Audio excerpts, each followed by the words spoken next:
ದೇವರುಗಳಲ್ಲಿಯೇ ವಿಶೇಷ ಸ್ಥಾನಮಾನ ಹಾಗೆ ಮೊದಲನೆಯ ಪೂಜೆ ನಮ್ಮ ಗಣೇಶನಿಗಿದೆ ಅಲ್ವಾ ಸ್ನೇಹಿತರೆ. ಗಣೇಶನ ಆರಾಧನೆಗೆ ಈ ಒಂದು ಸಂಕಷ್ಟರ ಚತುರ್ಥಿಯು ವಿಶೇಷ ದಿನವಾಗಿದೆ. ಪ್ರತಿ ತಿಂಗಳ ಹುಣ್ಣಿಮೆಯ ಅಂದರೆ ಕೃಷ್ಣ ಪಕ್ಷದ 4ನೇ ದಿನವೇ ಈ ಒಂದು ಸಂಕಷ್ಟರ ಚತುರ್ಥಿಯು ಬರುತ್ತದೆ. ಈ ಒಂದು ವ್ರತದಲ್ಲಿ ನಾವು ಗಣೇಶನನ್ನು ಪೂಜಿಸಿದರೆ ಹಾಗೆ ವ್ರತವನ್ನು ಆಚರಿಸಿದರೆ ನಮ್ಮೆಲ್ಲ ಆಸೆಗಳು ಕೂಡ ಈಡೇರುತ್ತವೆ. ಅದರಲ್ಲಿಯೂ ವರ್ಷದಲ್ಲಿ ಕೇವಲ 1-2 ಬಾರಿ ಬರುವಂತಹ ಅಂಗಾರಕ ಸಂಕಷ್ಟರ ಚತುರ್ಥಿಯು ತುಂಬಾ ಶಕ್ತಿಶಾಲಿ ಹಾಗೂ ವಿಶೇಷ. ಪ್ರತಿ ತಿಂಗಳು ಸಂಕಷ್ಟರ ಚತುರ್ಥಿ ಮಾಡಲು ನಮಗೆ ಸಾಧ್ಯವಾಗದೇ ಇದ್ದರೆ ಅಂಗಾರಕ ಸಂಕಷ್ಟರ ಚತುರ್ಥಿ ವ್ರತವನ್ನು ಆಚರಿಸಿದರೆ ಸಾಕು, 21 ವ್ರತಗಳನ್ನು ಮಾಡಿದಂತಹ ಪುಣ್ಯ ಲಭಿಸುತ್ತದೆ ಎಂಬ ನಂಬಿಕೆ ಇದೆ. ಸ್ನೇಹಿತರೆ, ಇವೆಲ್ಲ ಮಾಹಿತಿನ ನಾನು ಇಂದಿನ ವಿಡಿಯೋದಲ್ಲಿ ತಿಳಿಸ್ಕೊಟ್ಟಿದ್ದೀನಿ. ಯಾರೆಲ್ಲ ನೋಡಿಲ್ಲ ಆ ಒಂದು ವಿಡಿಯೋನ ನೋಡಿ, ಅದರಿಂದ ಸ್ವಲ್ಪ ಆದರೂ ನಿಮಗೆ ಪ್ರಯೋಜನ ಆಗೇ ಆಗುತ್ತೆ.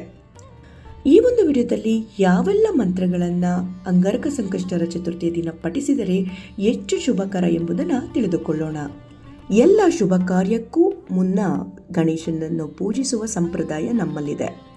ನಾವು ಪ್ರತಿದಿನ ಗಣೇಶನನ್ನು ಪೂಜಿಸಬಹುದು ಅಥವಾ ಪ್ರತಿ ತಿಂಗಳಿಗೆ 2 ಬಾರಿ ಬರುವಂತಹ ಸಂಕಷ್ಟರ ಚತುರ್ಥಿ ದಿನದಂದು ಕೂಡ ಗಣೇಶನನ್ನು ನಾವು ಆರಾಧಿಸಬಹುದು. ಗಣೇಶನಿಗೆ ಮಂತ್ರಗಳೆಂದರೆ ಬಹಳ ಪ್ರೀತಿ. ಆದ್ದರಿಂದ ಗಣೇಶನನ್ನು ಮಂತ್ರಗಳಿಂದ ಪೂಜಿಸುವ ಮೂಲಕ ಶೀಘ್ರದಲ್ಲೇ ನಮ್ಮೆಲ್ಲ ಸಮಸ್ಯೆಗಳಿಂದ ಮುಕ್ತಿ ಪಡೆಯಬಹುದು. ಈಗ ನಾನು ಪಠಿಸುವಂತಹ ಮಂತ್ರಗಳನ್ನು ನೀವು ಪ್ರತಿನಿತ್ಯ ಪಠಿಸಿದರೆ ತುಂಬಾ ಒಳ್ಳೆಯದು. ಅಥವಾ ಸಾಧ್ಯವಾಗದಿದ್ದರೆ ಅಂಗಾರಕ ಅಥವಾ ಬೇರೆಯ ಸಂಕಷ್ಟ ಚತುರ್ಥಿಯ ದಿನದಂದು ಪಠಿಸಬಹುದು. ಯಾವೆಲ್ಲ ಸರಳ ಮಂತ್ರಗಳನ್ನು ನಾವು ಚತುರ್ಥಿಯ ದಿನ ಪಠಿಸಬೇಕು ಎಂಬುದನ್ನು ಈಗ ನೋಡೋಣ. ಈಗ ನಾನು ಪಠಿಸುತ್ತಿರುವಂತಹದು ಮೂಲ ಮಂತ್ರ. ಸರಳವಾಗಿದೆ, ಆದರೆ ಹೆಚ್ಚು ಪರಿಣಾಮಕಾರಿಯಾದಂತಹ ಶಕ್ತಿಶಾಲಿ ಮಂತ್ರ. ಆದ್ದರಿಂದ ಇದನ್ನು ಮರೆಯದೆ ಅಂಗಾರಕ ಸಂಕಷ್ಟ ಚತುರ್ಥಿ ದಿನದಂದು ಪಠಿಸಿ. ನಾನು ಈಗ 3 ಬಾರಿ ಪಠಿಸುತ್ತಿದ್ದೇನೆ. ನೀವು 21 ಬಾರಿ, ಗರಿಷ್ಠ 108 ಬಾರಿ ಪಠಿಸಬಹುದು. ಓಂ ಗಂ ಗಣಪತಯೇ ನಮಃ. ಓಂ ಗಂ ಗಣಪತಯೇ ನಮಃ. ಓಂ ಗಂ ಗಣಪತಯೇ ನಮಃ. ಈಗ 2ನೆಯ ಮಂತ್ರ. ಇದು ಕೂಡ ತುಂಬ ಸರಳವಾದಂತಹ ಮಂತ್ರ, ಆದರೆ ಭಗವಾನ್ ಗಣೇಶನನ್ನು ಒಲಿಸಿಕೊಳ್ಳಲು ಹಾಗೆ ಗಣೇಶನನ್ನು ಸಂತೋಷಪಡಿಸಲು ಅತಿ ಶೀಘ್ರದಲ್ಲೇ ಫಲಗಳನ್ನು ಪಡೆಯಲು ಈ ಮಂತ್ರವನ್ನು ನಾವು ಹೆಚ್ಚಾಗಿ ಪಠಿಸುತ್ತೇವೆ.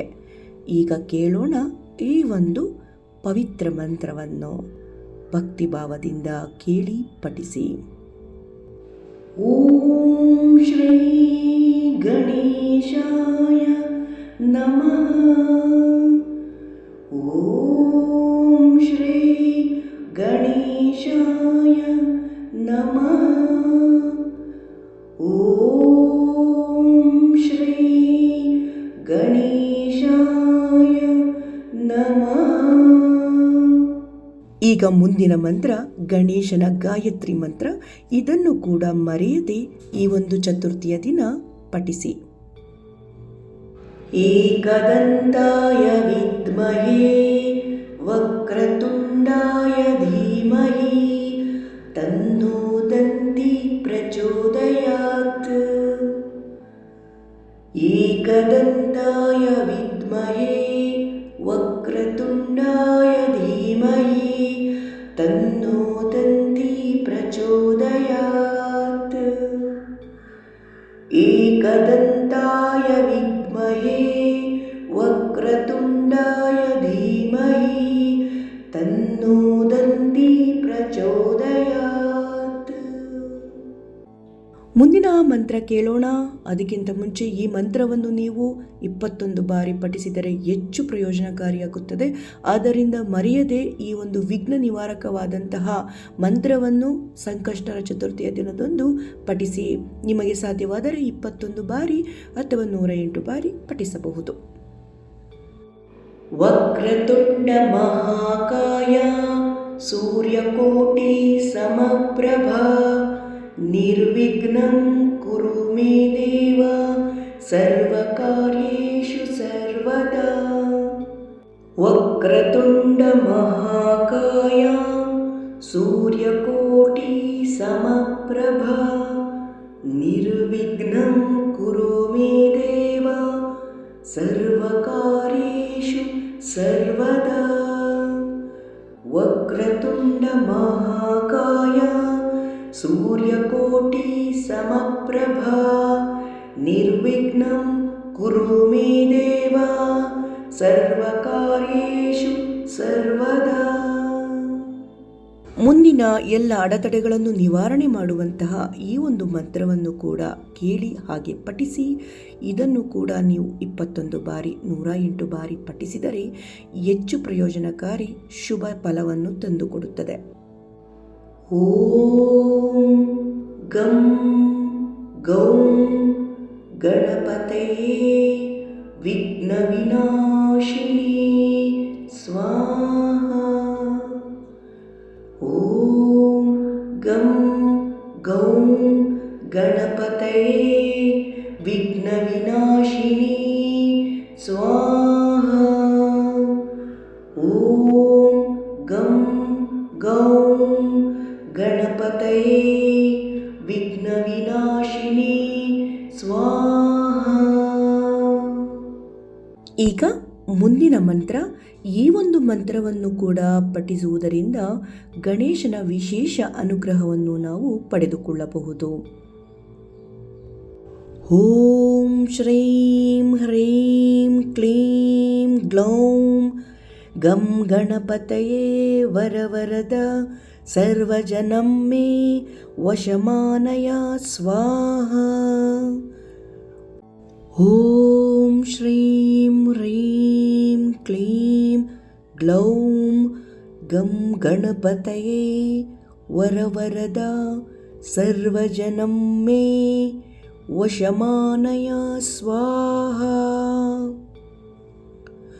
ಓಂ ಶ್ರೀಂ ಹ್ರೀಂ ಕ್ಲೀಂ ಗ್ಲೌಂ ಗಂ ಗಣಪತಯೇ ವರವರದ ಸರ್ವಜನಂ ಮೇ ವಶಮಾನಯ ಸ್ವಾಹಾ. ಈಗ ಇನ್ನೊಂದು ಸಂಕಟವನ್ನು ನಿವಾರಣೆ ಮಾಡಿ ಗಣೇಶನ ಅನುಗ್ರಹವನ್ನು ಪಡೆದುಕೊಳ್ಳಲು ಪ್ರೇರಣೆ ನೀಡುವಂತಹ ಈ ಒಂದು ಮಂತ್ರವನ್ನು ಕೂಡ ತಪ್ಪದೆ ಪಠಿಸಿ.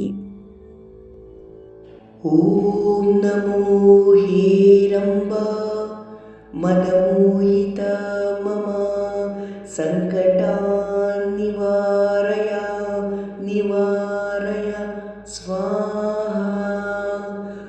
ಓಂ ನಮೋ ಹೇರಂಬ ಮದಮೋಹಿತ ಮಮ ಸಂಕಟಾನ್ ನಿವಾರಯ ನಿವಾರಯ ಸ್ವಾಹಾ. ಓಂ ನಮೋ ಹೇರಂಬ ಮದಮೋಹಿತ ಮಮ ಸಂಕಟಾನ್ ನಿವಾರಯ